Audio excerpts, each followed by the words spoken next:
And now the spiel. Yesterday I spoke about the importance of the galvanizing anecdote. That topic was Michael Brown and Ferguson. Now we move on to the UVA rape case. Rolling Stone reporter Sabrina Rubin Erdely's account of a gang rape in a fraternity house at the University of Virginia. 7 assailants, 2 men egging them on. Not a date gone wrong, not a drunken hookup, not even a predatory lone attacker who didn't ask for consent or take no for an answer. No, a premeditated gang rape. Now the story is being questioned. The room was described as pitch black. How can the victim see her assailants? A glass table is said to have been broken. Therefore, the entire hours-long ordeal seems to have taken place over shards of broken glass. A UVA official, Emily Renda, testified about a gang rape in a fraternity house before the U.S. Senate earlier this year, but misidentified the number of assailants. Now, all of these things can be explained easily enough, and none proves that the story didn't happen. But there was at least one bit of journalistic elision. The author, Sabrina Erdely, didn't interview the supposed assailants. Here she is talking to Slate's XX podcast last week. Hannah Rosen is asking the questions. What was their response to the allegation? There was never needed for a response until I stepped in. So Erdely took that question from Rosen to mean, what has been the accused rapist's response to past investigations? But Rosen wasn't asking that. She was asking this. Did they try and contact you? Did you try and call them? Was there any communication between you and them? Yeah, I reached out to them in multiple ways. They were kind of hard to get in touch with because their contact page was pretty outdated. But I wound up getting in touch with their local president, who sent me an email, and then I talked with their national guy, who's kind of like their national crisis manager. But not the actual boys. They're both helpful in their own way. No, not the actual boys. Erdely's editor at Rolling Stone told the Washington Post's Paul Farhi, quote, "We did not talk to them. We could not reach them." I, by chance, talked to Erdely in person on Saturday before I knew that there was any debate about the veracity of the Rolling Stone story. She said that Hannah Rosen's questions seemed like cross-examination. I explained that I thought Hannah was just interested in repertorial process, but it did compliment Erdely on the story because it seemed like an explosive piece of reporting.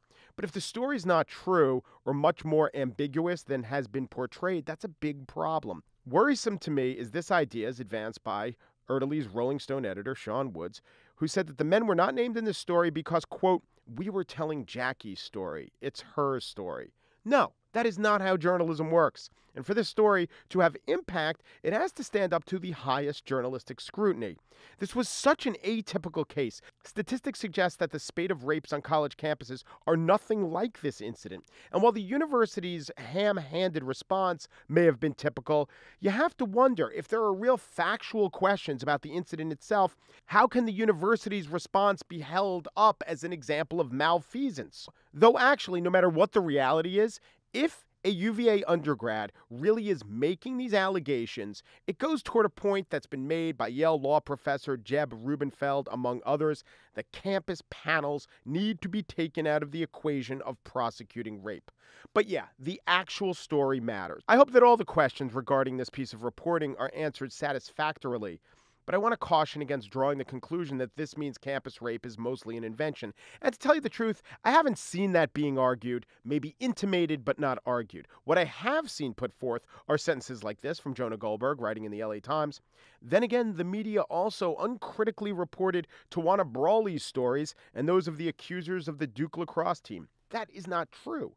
The media waited until social activists demanded attention be paid on Tawana Brawley, a teenager in Wappinger Falls, New York, who claimed that she was raped. Here is a New York Times piece from a few months after the first allegations were made.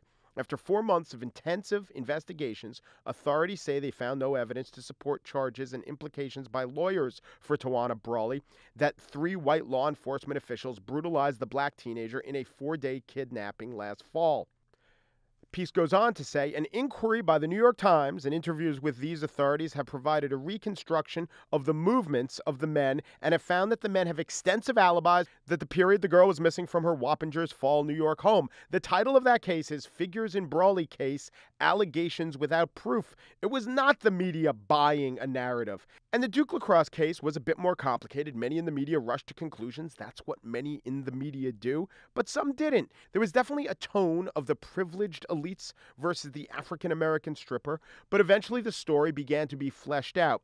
True, even as the alleged victim's story fell apart, there were still calls to turn the Duke lacrosse case into a teachable moment, but those calls went pretty much nowhere in the light of the exoneration of the players. Jonah Goldberg does allow that the real story in these cases did eventually come out when, quote, the rest of the media started doing their jobs. Well, in the case of this story, the vetting is happening within days. If Rolling Stone emerges from the other end fact-checked and verified, it will strengthen a very disturbing story. If holes are poked in that story, it will be a shame, and while it shouldn't hurt the overall effort to reform the handling of rape on campus, it might. But the scrutiny of this story isn't an indictment of the media, it's a success. Black versus white veiled argument. But you know what I did there in that whole thing? I argued against the low-hanging fruit of a rhetorical thug.